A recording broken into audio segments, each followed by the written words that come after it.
ಸಾಮಾನ್ಯವಾಗಿ 100 ತೆಂಗಿನ ಮರ ಇದ್ದರೆ 10,000 ಕಾಯಿ ಬೀಳ್ತಿತ್ತು. ಈಗ 3,000, 4,000 ತೆಂಗಿನಕಾಯಿಗಳು ಬೀಳ್ತಾ ಇದೆ. ಅದರಲ್ಲಿ 3 ಪ್ರಮಾಣದಲ್ಲಿ ನಾವು ತೆಂಗನ್ನು ಫಸಲನ್ನು ಕೈಗೆ ತಗೋತೀವಿ. ಒಂದು ಎಳನೀರಾಗಿ ಮಾರಾಟ ಮಾಡ್ತೀವಿ, ಇನ್ನೊಂದು ಕಾಯಿಯಾಗಿ ಮಾರಾಟ ಮಾಡ್ತೀವಿ. ಕಾಯಿ ಬಲಿತ ಮೇಲೆ ಅದನ್ನು ಕೊಬ್ಬರಿಯಾಗಿ ಪರಿವರ್ತನೆ ಮಾಡಿ ಅದನ್ನು ಸಂಸ್ಕರಣೆ ಮಾಡ್ತಕ್ಕಂಥ ಒಂದು ಇದಿದೆ. ಈಗಾಗಲೇ ಈ ಹಿಂದೆಯೂ ಕೂಡ ಸದನದಲ್ಲಿ ಬೆಳಗಾವಿ ಅಧಿವೇಶನ ಮತ್ತು ನಮ್ಮ ಬೆಂಗಳೂರಿನ ಅಧಿವೇಶನದಲ್ಲೂ ಕೂಡ ಸರ್ಕಾರಕ್ಕೆ, ತೋಟಗಾರಿಕೆ ಇಲಾಖೆ ಸಚಿವರಿಗೆ ಒತ್ತಾಯ ಮಾಡಿದ್ದೀವಿ.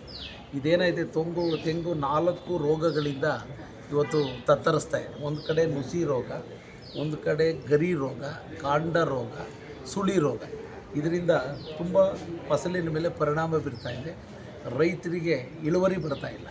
ಈಗ ರೇಟ್ ಹೆಚ್ಚಾಗಿದೆ, ಅದು ಸ್ವಾಗತ ಮಾಡ್ತೇವೆ. ಈಗ ರೈತರು ಅದ್ರ ಬಗ್ಗೆ ಎರಡು ಮಾತಿಲ್ಲ. ಈಗಾಗಲೇ ಕಳೆದ ಬಡ್ಜೆಟ್ನಲ್ಲಿ ಮಾನ್ಯ ಮುಖ್ಯಮಂತ್ರಿಗಳು ನಮ್ಮ ಅಡಿಕೆ ಚುಕ್ಕಿ ರೋಗಕ್ಕೆ 65 ಕೋಟಿ ಅಂತ ಘೋಷಣೆ ಮಾಡಿದ್ರು. ಅದರಲ್ಲಿ ಕೇವಲ 5 ಕೋಟಿ ಮಾತ್ರ ಬಿಡುಗಡೆ ಆಗಿದ್ದದ್ದು ಕೂಡ ಚರ್ಚೆ ಆಗಿದೆ.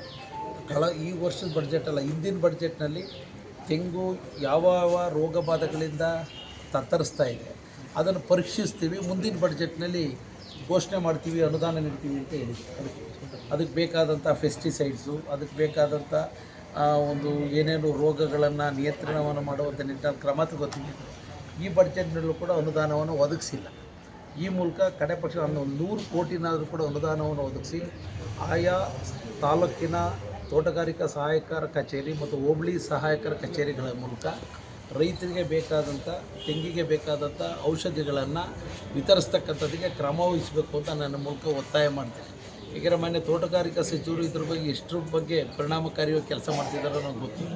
ಈಗಾಗಲೇ ಬೆಳಗಾವಿ ಮತ್ತು ಬೆಂಗಳೂರಿನಲ್ಲಿ ಮಾಡಿದರೂ ಕೂಡ ತೆಂಗು ಬೆಳೆಗಾರ ಪ್ರದೇಶದ ಶಾಸಕರನ್ನು ಅವರ ಕಚೇರಿಗೆ ಕೂಡಲೇ ಆಹ್ವಾನಿಸಿ ಇದ್ರ ಬಗ್ಗೆ ಚರ್ಚೆಗಳನ್ನು ಮಾಡಿ ಅದಕ್ಕೆ ಪರಿಹಾರ ಉಪಾಯಗಳನ್ನು ಕಂಡುಕೊಳ್ತಕ್ಕಂಥದ್ದಕ್ಕೆ ಸರ್ಕಾರ ಮುಂದಾಗಬೇಕು.